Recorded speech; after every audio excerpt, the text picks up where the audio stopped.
Hi everybody, I'm Chef Dan and we're here for a What's Cooking Quarantine Edition. So let's go over the kit that we have. We're going to grill some steak and make some grilled ratatouille. So we have 2 New York strip steaks, eggplant, zucchini, yellow squash, tomato, red onion, a little bit of butter, the wonderful Tavern House vinaigrette, and then just a little bit of garlic and rosemary. So we're going to make a ratatouille and then a nice seared New York strip steak that we're going to baste with a little bit of butter and the aromatics, rosemary, and garlic. Let's get to it. Hit the intro music. So what I did here was I just took our New York strip steaks, took them out of the cryovac packaging, and then I just have them sitting on some paper towels just to dry them off. You want them nice and dry, that way you could get a nice sear on them. And then we'll just season them with some salt and pepper. You can do this ahead of time, right before you put it in the pan, or you could do this the night before, would be good too. Just a little salt, fresh ground pepper. Any pepper will do here, white or black, pink, or something crazy. We're just going to do a little black, flip them over. Again, keeping them nice and dry. A little salt, and some fresh ground pepper. And now we don't want to go straight into the pan with this, or else you would sort of knock off all of the salt. We want this to sit for at least 5 to 10 minutes. We'll let the salt absorb into the meat, pull out a little bit of the moisture, and that way we'll get a nice season throughout the steak. So we're just going to set this aside. Looks good, Chef. And then we're going to start working on our vegetables. So we'll get our vegetable prep over here. So we have our eggplant, yellow squash, zucchinis, tomato, and red onion. And then we'll just put everything aside. And then here's a nice trick. We just got 2 bowls here. So one we're going to use for mixing, and then one we're just going to throw right in the sink, or you could throw off to your counter somewhere. But basically we'll be able to put all of our scraps in the bowl, keep everything nice and tidy, and then you can either take that bowl to the compost bin or just throw it all away in one shot. So just cleaning up our veg here. Eggplant, very simple. Just take the top and the bottom off, put it in our scrap bowl, and then we're just going to cut nice, big, half-inch planks. Try to get 4. This is a nice medium-sized eggplant, and then we'll just set that aside. That's ready to go. Same thing with the zucchini, top and bottom off. And then these zucchini are rather small, so we're just going to cut them right in half. Right in half lengthwise. Put them right next to our eggplant. And then the top and the bottoms, again, can go in our scrap bowl. Same thing with the yellow squash. Cut it down lengthwise. Put it over here. And the tomato and the onion we're going to do a little bit different. We're going to take the top and the bottom off. Get rid of this, and then you want to take all of this paper skin off. Just that first layer. Not wanting to waste too much of it. Just peel it back. Getting that first layer off. And then we're just going to cut nice rings. So nice half-inch rings. We'll probably be able to get 4 pieces out of this onion. Very nice. And then the same with the tomato. We're just going to put the tip of our knife, get that little core piece out, spinning around, getting the whole core piece out. Just nip off that little bottom piece, and then we'll cut half-inch pieces. Nice 3 pieces. Looks fresh. So now we got our steak seasoned, our vegetable prep all ready, so we're ready to go to the pan. So we have 2 frying pans here. We're going to start with our vegetables first. We'll go on high heat. We have a little bit of vegetable oil in the pan. So you just want the fat to get a little bit hot, not smoking hot or anything, but just nice and hot so we could get a nice sear on our vegetables. And we're just going to do them one at a time. So traditionally, ratatouille is a French stew. You would cook all the vegetables separately. So we're going to cook the eggplant, take it out, cook the zucchini, take it out, cook the yellow squash, take it out, onions, take them out, tomatoes, take them out. And then individually we'll chop those, add them to the bowl, and then we'll dress them with the house vinaigrette. And then after we cook our steak, we'll rewarm them in the pan. So it kind of gives them the ability to have the flavor on their own, but then come together so you sort of don't taste it as this big mishmash. You get all of those nice flavors, but combined to create that nice vegetable stew. So our pan is getting nice and hot. And then with the eggplant, you'll probably want to use a little bit more oil than you think you will.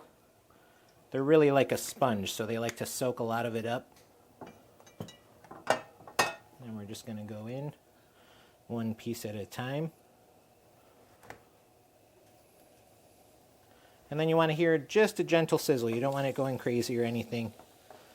No smoking action or nothing like that. But you definitely want a little bit of activity.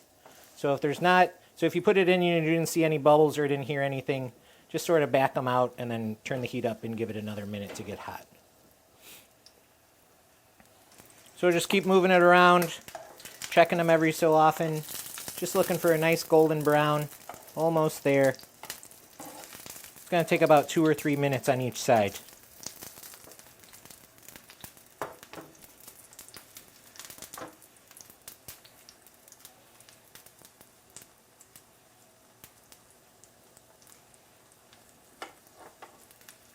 And just flip it over when you get that nice golden brown.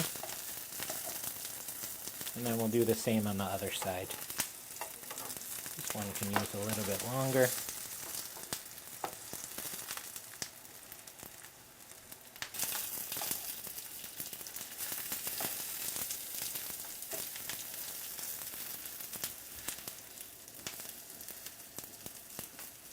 So once you have a nice golden brown on the one side and the other side is starting to get golden brown, then we're going to season the eggplant. The reason we didn't season the eggplant at the beginning was it's going to leach out a lot of water, and we don't want the water to go in the oil, and then it's going to create a little spit up and the oil would catch the flame. Just a little salt and pepper at this stage.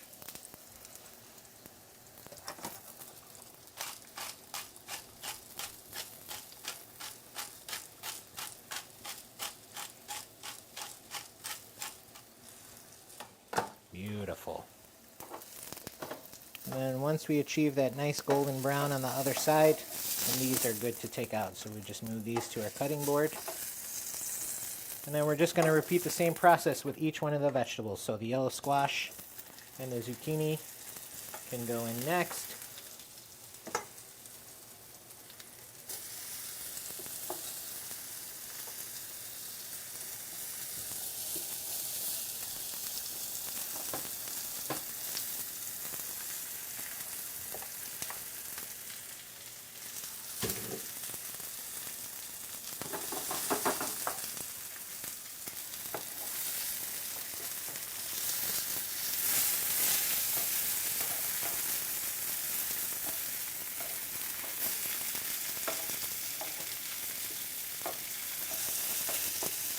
You always like grilling vegetables? Oh yeah. I think it's the best way to eat vegetables, so you get that nice char flavor.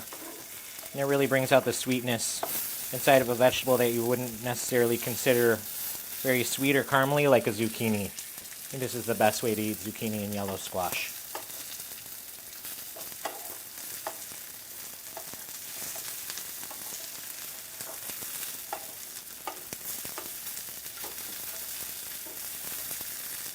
So again, once we get that nice caramelization on the one side, we flip it over and then we'll season with salt and pepper.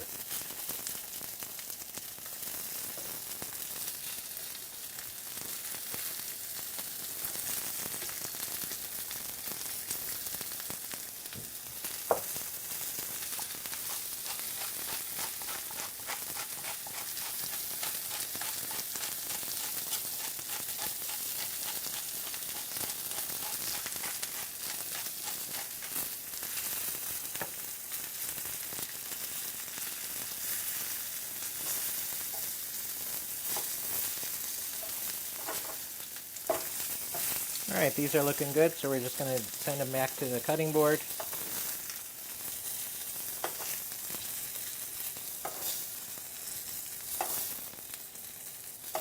And next we will do our onions. You just put them right in. And the tomato.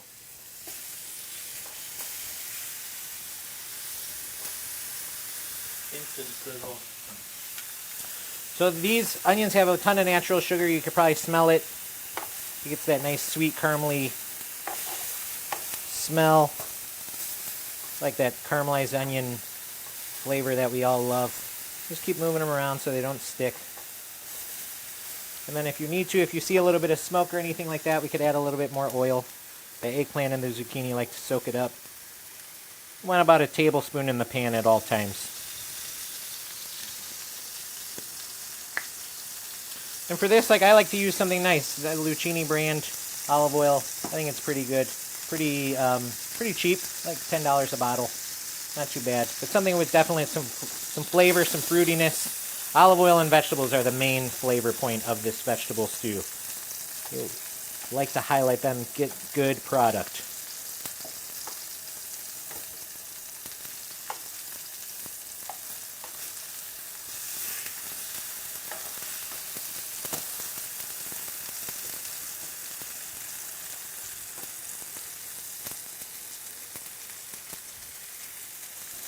And then the onions and tomatoes you want to take a little bit further than we did this squash. You can almost get like a nice char on it. Not so much caramelization, but it's almost nearly burnt. And then you're going to get that nice caramely. So we'll even take that a little bit further. We're going to go a little bit longer. We got to play chicken here. How far is too far? And that's looking good. That's what we're looking for. So it's almost black in a way. Well, you're really caramelizing those sugars, and then you're really going to develop a sweetness out of the tomato. So this is something great if your tomatoes aren't in season, or if it's winter time or January through pretty much June in the Midwest. This is a great way to develop sweetness out of a tomato that would normally be sort of crunchy or flavorless. Just char it up and get all those nice caramely sweet flavors developed. We'll flip our onion. Let's come apart. Nice shot.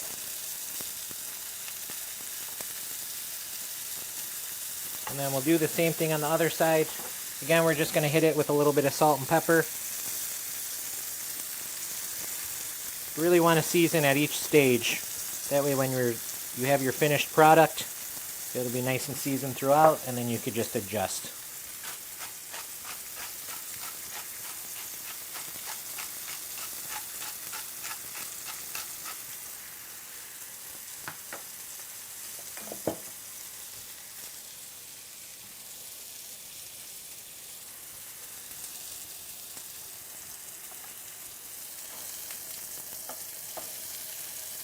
Nice caramelization on each side, and then we'll just move them over.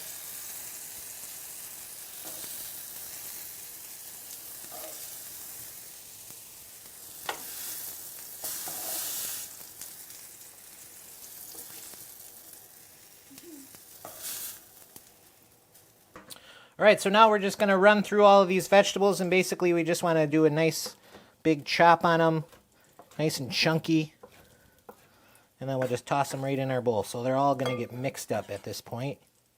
But basically we cooked them all separately. We want them to have their own flavor, so you want to be able to taste the eggplant and taste the zucchini, taste the squash and tomatoes all on their own, but they get this nice harmonious flavor when they're all mixed together. So they could stand up together in the stew, but you could basically like pick out the singers of the choir, we'll say. That was cheesy. And then we're just basically going to run through. Basically the most important thing here, it doesn't really matter the size. You could go as chunky or as small as you like, but just sort of keep them all pretty much the same size. That way when you get a bite or a forkful, you get a little bit of each.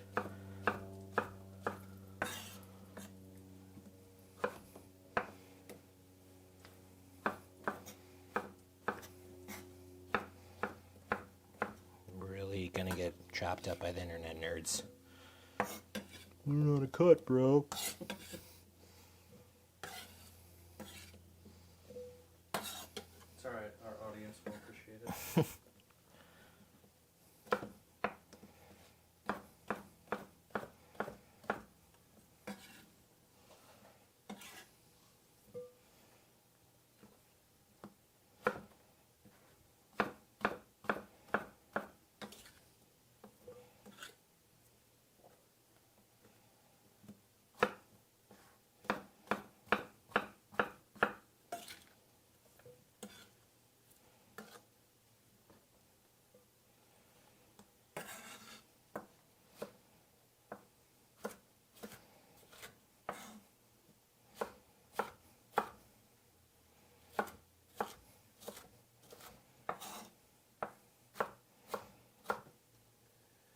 talked about it before too. Knife skills, very important.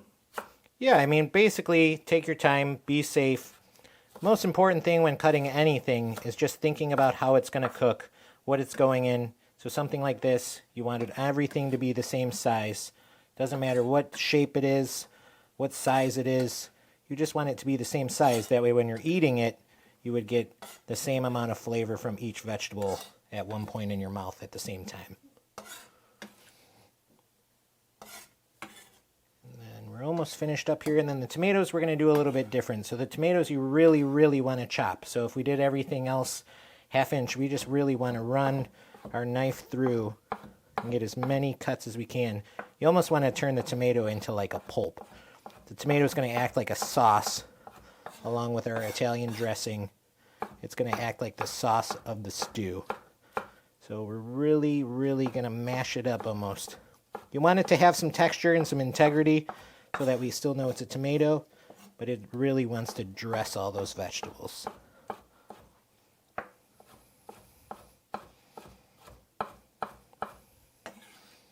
Scooping that up.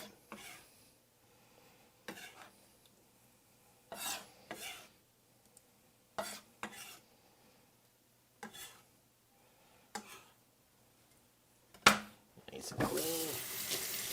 This is where Ben puts in some funky jazz music. Oh, cameo.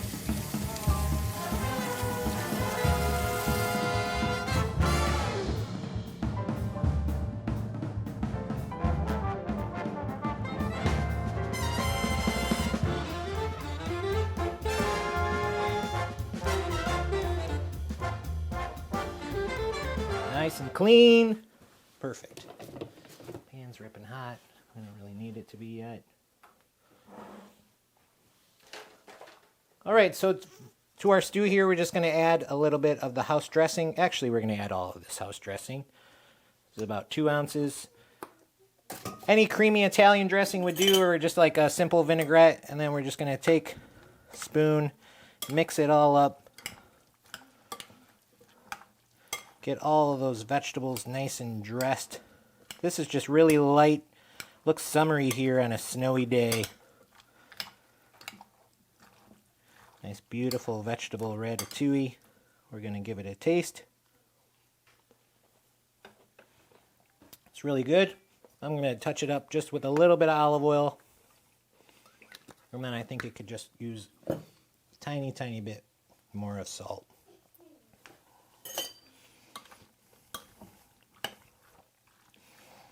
And that's good to go. So it's nice and warm right now. So basically what's going to happen, if you dress anything warm, like a pasta or a pasta salad, grilled vegetables, grilled bread, you want to dress it when it's warm, and then as it cools, it's going to soak it all in. So this is something you would eat more room temperature, but it's going to soak up all those flavors. And we'll give it about 5 minutes while we're cooking our steak, and it'll be perfect. Let's move on to our steaks. So as you can see, I don't know if we could catch that, but we season it with salt so you get that nice glistening on the outside. That's basically moisture coming out of the meat, which is great because that means water is leaving the meat and the salt is penetrating. So it'll be nice and seasoned. So we're going to go in our pan. Be careful, we did get all that moisture out, so it's going to want to spit and spurt. Drop it in the pan slow. Tilt the pan away from you so you don't catch any of those oil splatters. And this is important. So you can see we're not really crowding the pan. We have lots of space in between, lots of space on the edges. You don't want to put it in a pan that's real small, squishing all those steaks together, because then you won't get a nice sear. What's going to happen is you're going to create steam. Nobody likes a steamed steak. You want nice seared caramelization on the outside. We're just going to let this do its thing. You don't want to be twisting it around or fussing with it a lot. Just sort of let it go. On one side, we'll check ever so often for caramelization, but honestly, we're going to cook it probably 70% on the one side, and we'll just flip it really quick on the other side, add our butter, and baste. Should take maybe about 6 or 7 minutes on the one side, 5-6 minutes on the one side, and then we'll go about 1.5 minutes on the other side for a nice rosy medium rare.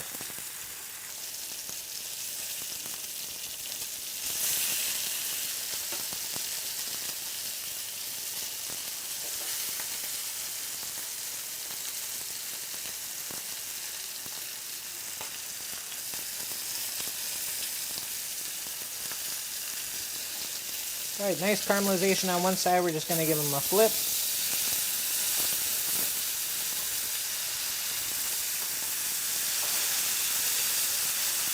And then we'll give them another minute on that one side. And then we're going to add our butter. So we're on full heat here. So if you see a lot of like crazy smoke, then turn it down a little bit, but you should see a nice gentle wisp of smoke. We are searing. Open up your windows, lock your doors. We're getting crazy. So about 4 minutes on the one side. We're about a minute and a half on the other side. Start to poke it and prod it. You want it to be a nice soft touch. We're going for medium rare here. Now we're going to add a little bit of butter.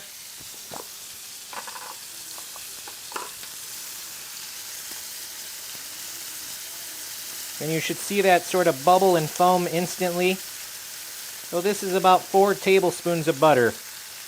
Which, don't be worried. I mean, this butter is not going to be eaten in the steak. This is just used to cook and flavor. So you're not ingesting all of that butter. And then to that butter, you're going to gently place in the rosemary.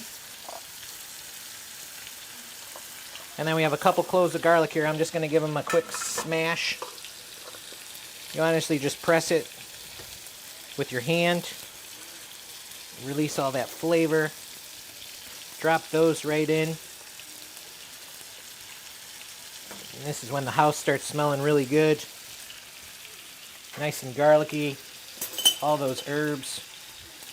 And then at this point, you're going to want to be gentle, but you'll tilt the pan towards you and let all of that butter sort of sit towards you, and then you just want to baste.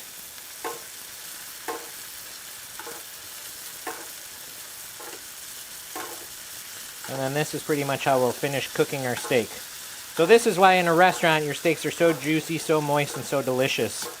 All this nice butter. So basically you're frying the outside of your steak. That's how you get that nice crunch, nice flavor, nice soft juiciness, all that good, delicious butter.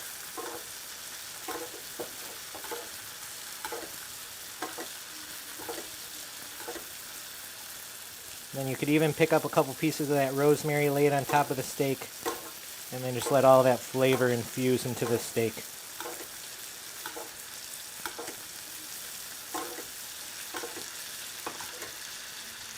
And then we'll check for doneness. I'm used to touch, so you want a little bit of resistance. Nice bounce. And then here we are good. So we're going to turn off our heat. And then we're going to move our steaks back to our platter.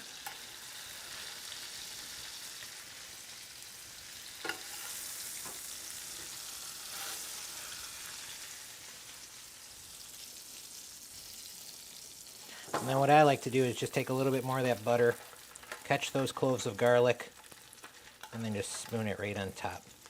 And that way you could just rest it right in that butter.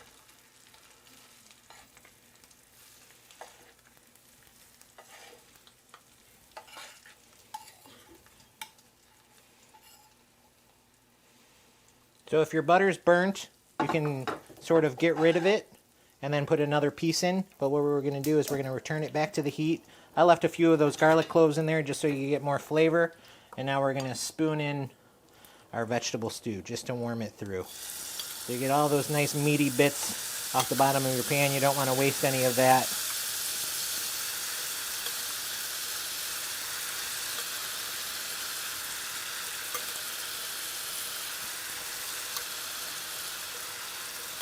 And you just want to hear the sizzle, and then we can pretty much turn off the heat and we'll just stir it through. So that house vinaigrette that we put in there, it's emulsifying with that butter. And you get this nice creamy, luscious vegetable sauce.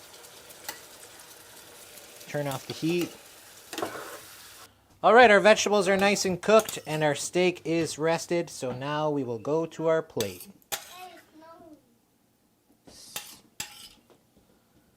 Here we go.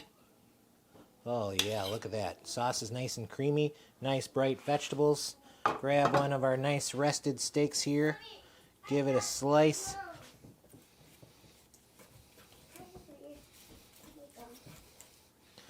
Nice rosy peak medium rare. Let's see it. She's a beaut.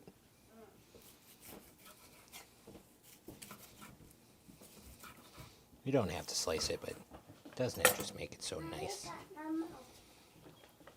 plated nice like that.